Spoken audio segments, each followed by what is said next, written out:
let's start helping people win trophies in their leagues and do some pickups, Steven.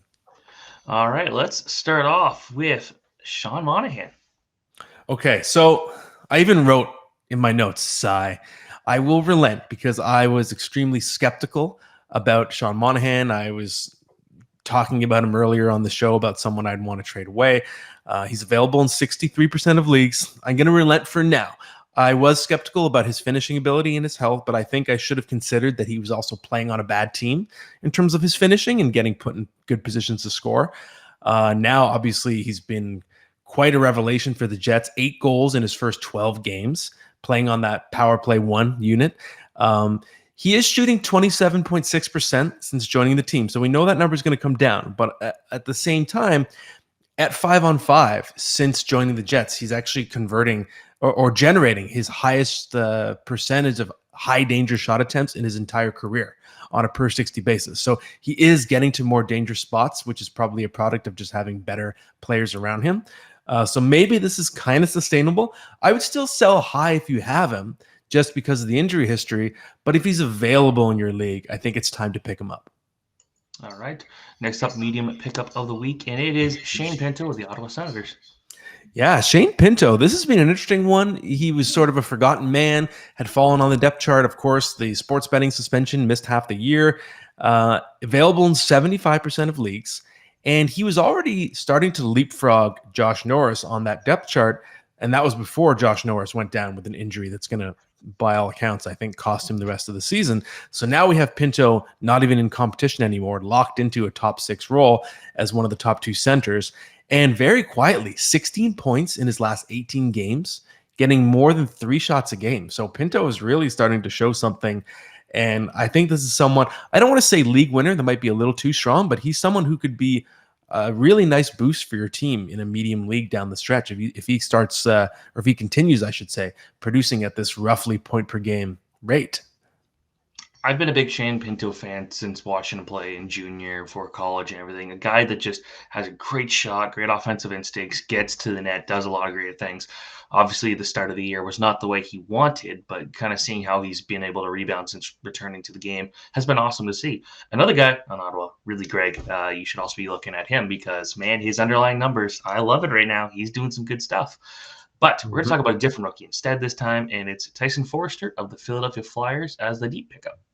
Yes, he's available in 86% of leagues. And sometimes I feel like guys who were drafted in 2020, especially not in the first few picks, kind of get forgotten because it was the COVID year and maybe not as many people were plugged in what was happening. I kind of forget. I'm like, oh yeah, Tyson Forester was a first-round pick in that 2020 draft. And I think sometimes that's forgotten and it might lead people to write off his hot streak as a fluke, but it's not because he does have that pedigree.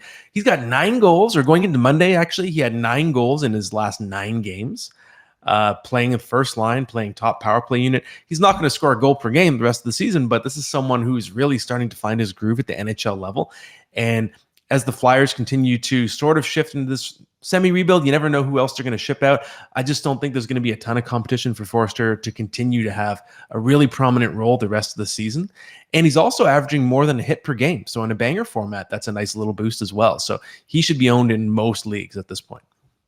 Yeah, when it comes to Forster, he was someone in his draft year that just had such a confident shot. Like he knew when he was shooting, there was a good chance of it going in. He was creating his own high danger chances. He wasn't shooting at a high volume, but he was scoring at a high volume, and it seemed like he could score from anywhere. So it's nice to see him kind of translate that over to the NHL because the talent's always there.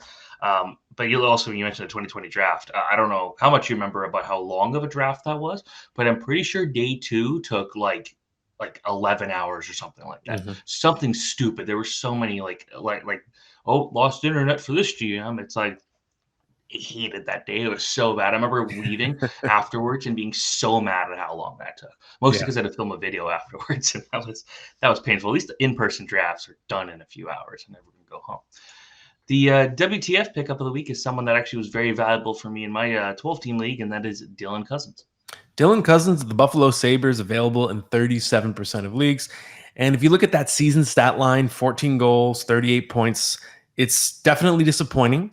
But that overall line kind of suppresses the fact that he's been much better of late. He's quietly gotten 18 points in his last 20 games, 8 goals included in that line, centering the top power play unit. He's typically still playing third line center, but he's playing PP1. He's getting his minutes, and he's just back to producing like he did last year over the last 18 games. So if you look at the pedigree, the steady progression he was showing, I feel like this hot streak version of Dylan Cousins is closer to the real him than the cold Dylan Cousins was. So I tend to believe that he's going to stay hot or at least productive for the rest of the season.